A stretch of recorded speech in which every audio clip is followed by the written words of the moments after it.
I'm going to be sharing very, very intimately with you from heart to heart.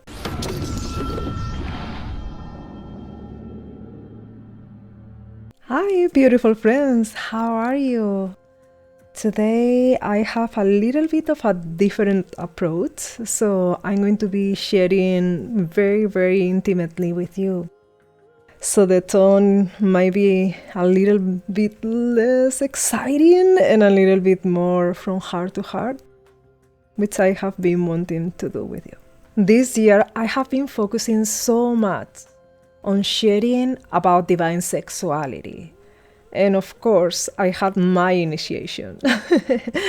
So I had a situation in which I felt that my wounds, when it comes to sexuality, were completely opened once again. And I had a challenge reconnecting with my sexuality. Even though I wanted to share about how to improve it, I went through my own process of having to heal. And this happens often when we set an intention, we want to go to the next level in something that we are doing. Life itself comes and says, okay, so you're ready for this, and now we're going to go deep. So that's what happened. And in this challenge in my own personal life, it came great realization as well. So that's the positive aspect in any crisis. Every time that we go through a challenge, through a trial, we have that opportunity to look deeper into how everything is going in our lives and what it is that we can improve. So in my case, I realized how much I had almost like forgotten the desire, the need, the necessity to listen to my own body, to understand as a woman. I have learned how to have sex from the masculine. That's how it normally happens. We learn from entertainment, from also even in the medical industry or any scientific research, there is a lot of emphasis in the masculine way of use. And also the part that is more about porn, which, I rarely have watched porn, but even then, that thought that that's what men are going to be wanting or expecting was with me from, my 20s. I was thinking that that's what they want and how I can match that. So I have had the opportunity now in this time of trials to ask my husband, I really need a reset. I really need to approach this in a different way. And I feel that many of us women could benefit from asking our men. And for any man that is watching right now or listening right now, in fact, I had a friend on my channel, somebody that has been watching videos in my channel, asking specifically about how to bring more of the sexual aspect in her woman. So this conversation is important, what I'm going to share now. We as women, we want to please our men, and sometimes we disregard what our own feeling is. So we tend to jump into sexuality when we are still not warm for it. And everybody has heard about the importance of foreplay, and yet how many of us truly understand and live by it? I can tell you I wasn't living by it. So my recommendation is to truly have this conversation with your partner. And I did.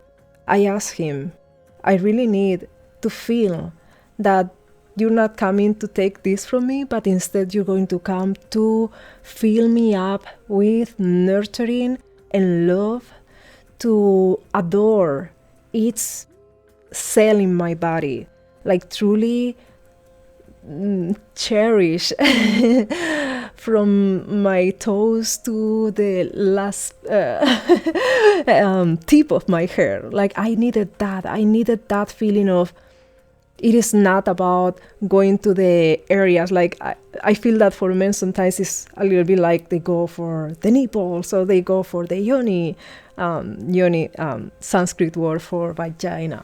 So I don't want that. I really needed to feel as a whole so nurtured, so loved, so nourished, so replenished, that I would feel that this is about me, about receiving, about all the times that I have been objectified, abused, and not only by others, even by myself. I needed to change that. And I couldn't stand it anymore. I needed a solution like right away. I needed to feel that I was cherished. And so we did. So he did a few times, and it wasn't that easy in the sense that this is something that we don't do so often. So I mean like dedicating perhaps an hour just to be nurtured in a very sensual way, but not sexual, meaning we're not going to the areas like, once again, the nipples, even not the breast, even not the yoni. And just feeling that amazing, very nourishing love and devotion, almost devotion.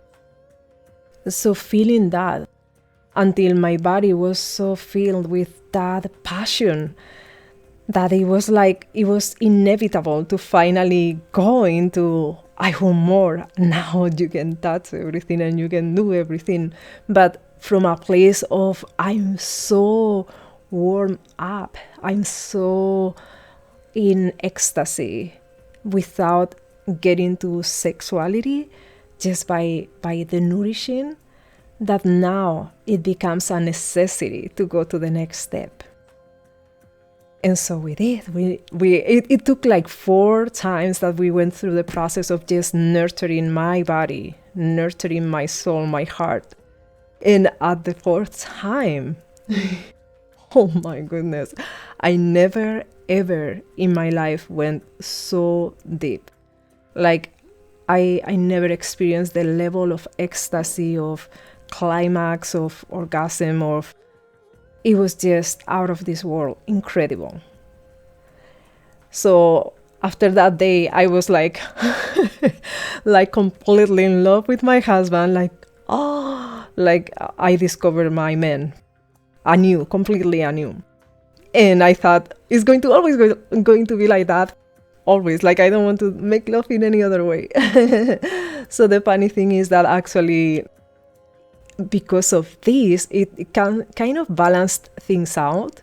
So I was able to go again into a more fast-paced without feeling depleted. So I was able to go into the more masculine way of lovemaking again, but feeling still so recharged. So just once making love in that profound feminine way recharged me so much that I was able to then, I can give anything to you. Like it was like incredible. So my recommendation in my learning from this is that we live in a fast-paced world, and we live in a masculine world for the most part. It is up to us women to make our voices be heard, to reconnect with the wisdom of our bodies. We have not listened to them sometimes for very, very long. And unless we express this, how are our men going to know this? They don't. They don't know this. They can hear it's so typical to hear our foreplay, but do they know what it is? Do they know the incredible state that they're going to get you to if they truly devote that time to pleasure you in a way that is not sexual necessarily, not going straight to the key points, the nipples, the yoni. So when they discover that and they realize that after that you are completely available to them in your heart, soul, mind, and body, and that the level of connection, intimacy, and the experience is magnified in ways that we could not even imagine, when they realize about that, of course, They would love to bask into that experience. And even if it is once a month, once every other month, just bring some of that feminine, some of that more nurturing lovemaking. And then we can come back to the more masculine, more fast-paced. But having that breather and having that, oh my goodness, like really tap into something so divine, really divine sexuality, it can completely transform the level of connection with each other. So that's my recommendation. And what I'm going to do is I'm going to write actually the process that I did with my husband, in case this can support you and help you, because these things is important to do them in a way that is almost like a ritual. We can invent our own rituals as long as it is something that is in alignment with who we are, in alignment with what our partner also is comfortable with. And it is so important to just go a little bit out of the routine. So I love that difference between routine and ritual because routine is more the masculine side of us, whereas ritual is like we really tap into our spiritual essence. So that's why I invite you today. I invite you to explore that process of truly looking into what your body needs. And if it's like it happened with me for years and years and years, thinking that I had healed myself, but still there was part of me that was crying for this support. And finally, I understood exactly what it meant. And thanks to that, with the support of my partner, we are both able to go to a place in sexuality, in that connection, that soul-to-soul connection that we never been before. So I desire for you to experience the same. And as always, make sure to check victoriavives.com/divine sexuality to receive more of the free resources and also other courses that I have available, and even join our Facebook community. I would love to connect with you. Bye. Have a beautiful day.